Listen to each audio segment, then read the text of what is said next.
Greetings and welcome back to the NPCL Fathers and Families Corner. This is a free monthly series where we hear expert insight on critical topics revolving around responsible fatherhood and fragile families. My name is Kiana Waters, and I'm joined here by Dr. Jeffrey Johnson, President and CEO of the National Partnership for Community Leadership. Hello, Dr. Johnson. How are you today? Hi, Kiana. Hi to our viewing audience, our folks who will be our future customers, I'm sure, if you're not our current customer, and I'm looking forward to this Father's Corner. So today we will be discussing boyhood to manhood rites of passage and youth development. And so I'm going to go ahead and start off by asking you how you came to be involved in working on youth development. Well, how I got involved in it is that my background is as a high school teacher. That was the first job I had out of college.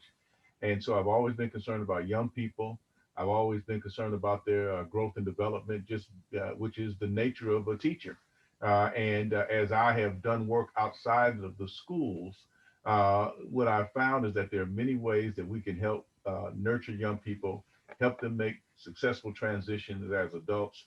And that concept is called youth development, which is essentially preparing young people to prepare for adult life roles as workers, as family members, as consumers, and as productive workers. And so we've done that here at NPCL with this Rites of Passage program. We've packaged it in the type of way that allows us to do what usually is done at the home in the home environment, but because of our some home environments, young people may not get the type of healthy influences sometimes that are necessary that will enable them to be not only make life transitions, but to make those life transitions successfully.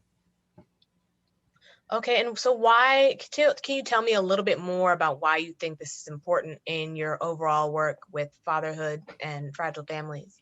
Well, it's interesting. If you look at the history of this work, what you'll find is that a lot of our work began with positive youth development with programs like Rites of Passage, mentoring programs, which are really nurturing programs for young people.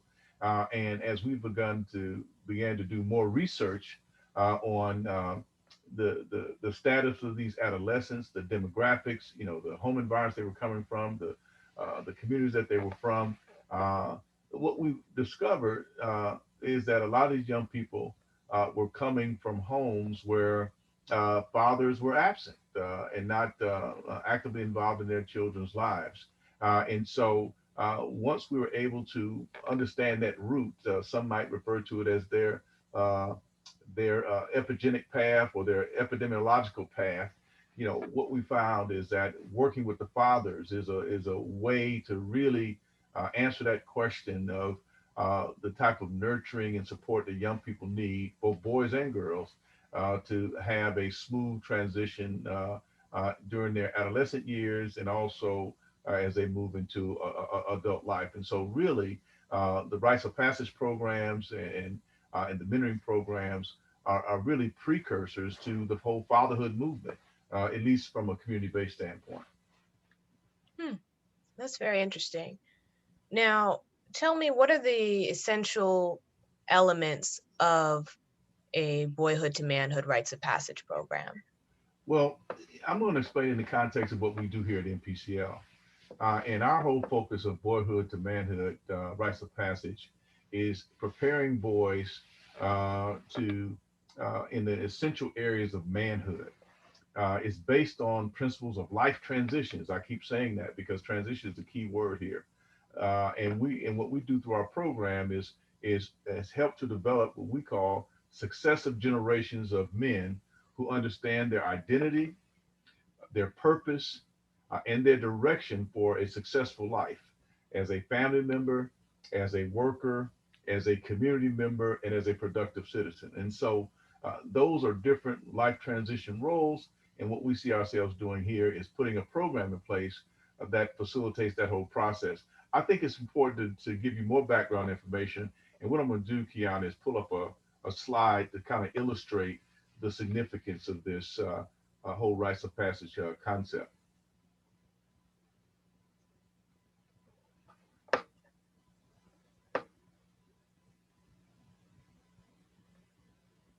Okay, I can see your screen now. Okay. And so to the far left, you see the different transitions we go through in life, our life cycle, our lifespan, and our life course.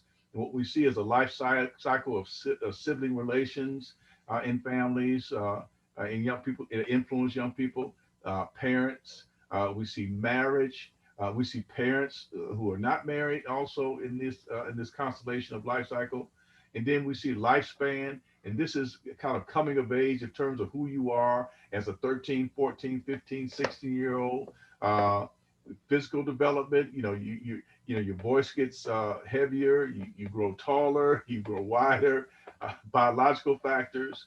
And then you have the influences of the life course, which are different motivations to be the type of person you want to be as an adult.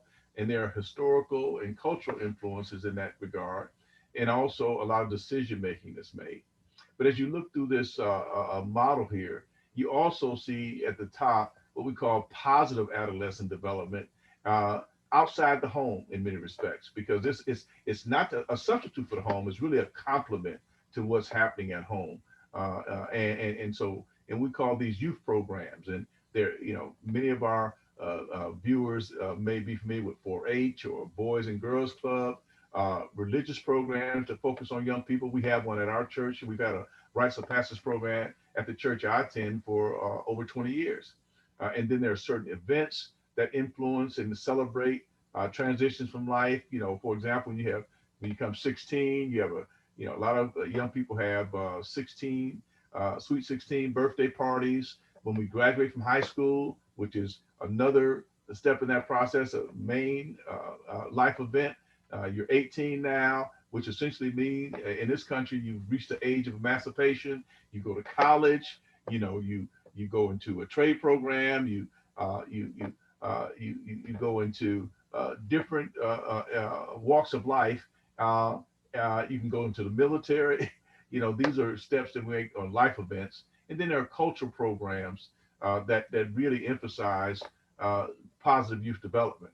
And as you can see, these are rites of passage, and what we try to do is to really move young people down the path of healthy development, which means when they become adults, they'll have a healthy life as an adult. But as you can see, if you look at the other end of the spectrum, when we don't do these things in a structured way in our homes, outside of the home, in these different type of programs, young people will make the transition anyway, but that transition may be unhealthy. It could be, and what I mean by that is that some of these rites of passage things that young people experience without the structure at home, without having supportive programs, as I mentioned before. You have gangs out there who are willing to engage young people and move them down a certain path. Young people are involved in different risk-taking activities. Having sex without the use of protection, or having sex at all. But these are paths that young people go down at early ages before they're emotionally, financially, and otherwise ready to be a parent. Substance abuse could also be one of the things that attract young people during that rites of passage period. And some young people actually believe that when they began to use alcohol or to use some other substance, that it marks a period of their life when they're an adult. And things really lead to negative life experiences and really put young people on the path of unhealthy development. And so the focus of our Rites of Passage program is to really help young people understand the transition process from different life roles and to help usher them into that process towards healthy development. Can you give me an example of one session topic that you might have in one of the rites of passage programs? For example, one of the rites of passage areas deal with the whole idea of social. Who you interact with, how do you how do you communicate with people? How do you establish relationships with people? How do you make different decisions about who you hang out with? Those type of things. And so these are Mm-hmm. things. It's interesting. I'm talking about rites of passage very technically here, but this is essentially that, rites of passage is really that birds and the bees story, that parents often talk about, that they want to take their young people through before they get a certain age so they'll know how to make certain choices, but that's kind of the folklore, of family life, but outside the home is really a structured approach to really help young people make good decisions about their personal life, their social life, their economic life, their educational life, with a real understanding of who they are historically and culturally as well. Hmm. Okay, so we've talked a little bit about what the program looks like for maybe participants that are going through it and how this fits within your work on responsible fatherhood and fragile families as a whole. Let's um, narrow in on the training that NPCL provides for Boyhood to Manhood Rites of Passage. What does this look like for practitioners and what's involved? Well, what it is, it's a day and a half training. And basically, what we do during our training session is that we have a curriculum called Boyhood to Manhood Rites of Passage. And we've had it as part of our menu of services to community organizations for over a decade. And what we do is what we seek to do during the training is to increase the trainees' understanding of what the Boyhood the Rites of Passage program is all about. We also try to give them a real solid understanding of what rites of passage means in the context of positive youth development, similar to that illustration I showed earlier. We also talk about mentoring and the role of mentoring. Good rites of passage programs have a mentoring component. It's interesting. A lot of mentoring programs have mentors, but they don't train mentors in the proper way, and mentors really falter at times uh, because they really don't understand, what a mentor is in a child's life. And simply stated, what a mentor is to a child and to an adolescent is a friend. Friend. If you in the classical Greek in the story of the Iliad and Odyssey, the mentor was the father of a friend of a father who, when the father went to war, the father asked his friend mentor to take care of his son until he returned. And so essentially, what the father was asking him to be is not uh, his father, because his father was the one asking the friend to be there to support.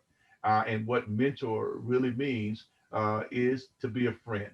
And so we talk about that. And we talk about how one-on-one mentoring can really have a positive influence in the academic achievement and also in the decision-making process that young people take. And young people even report that in some of the mentoring research, that by going through a rites of passage program and then having a mentor help guide their thought processes, that they have made uh, different choices, good choices about schools, about who they want to be as an adult.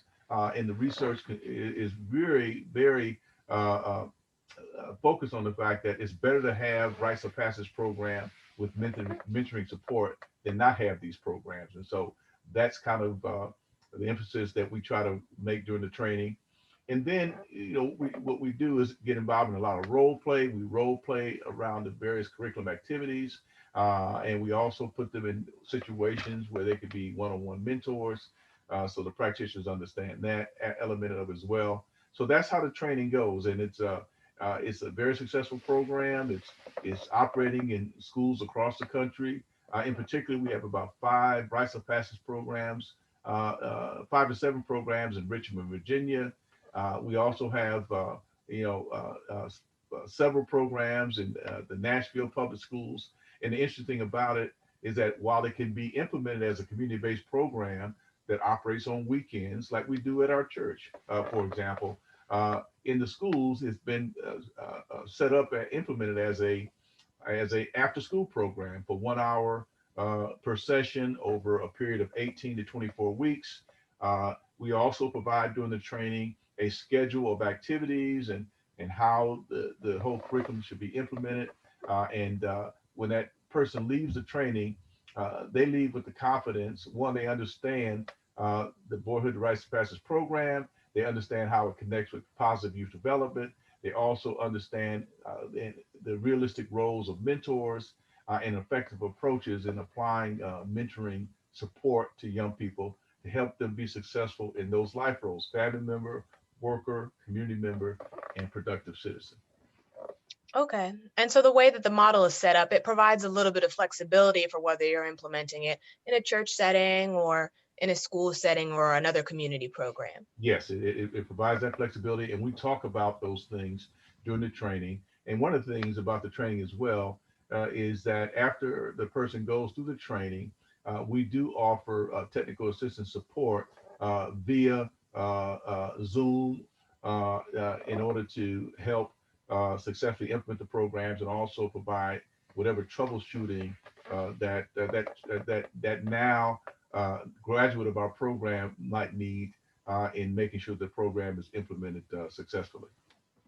All right. I have one last question for you, and then I'll leave it to you if you have any additional thoughts you'd like to share. And that is, when we've talked about motherhood and fatherhood programs, as well as even relationship skill building and co-parenting, it's, any practitioner who is trained can deliver the training. So for this specific sort of training, Boyhood to Manhood Rites of Passage, do you find that there are practitioners of different genders delivering the training? I think that what distinguishes this, and we are not as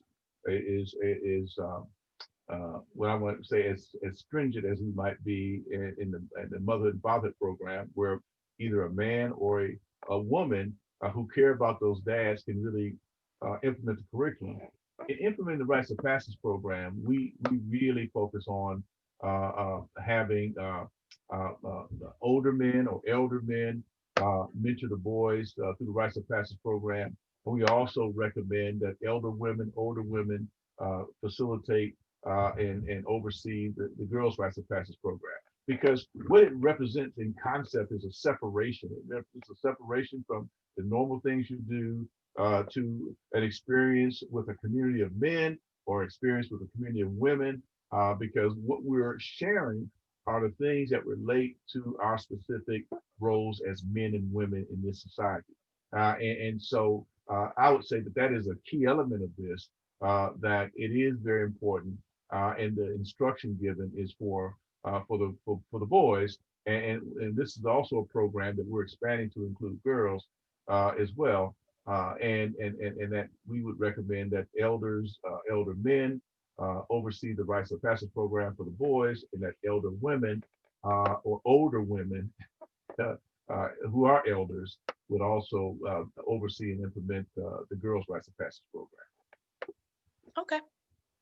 And now we just have time. If do you have any additional thoughts that you want to share about this part of the youth development, Boyhood to Manhood Rites of And I Passage? just want to I want to emphasize again how important it is that we take as a community an active role in the growth and development of our young people. And sometimes what it requires is setting up programs like these Rites of Passage programs to make sure that we don't leave it to chance. There's a lot of things that go on in young people's lives that that they don't understand. You have protests that are going on. You have issues of systemic racism that are going on. You have young people who have been murdered out here. You have young people who are having children at 12, 13, 14 years of age.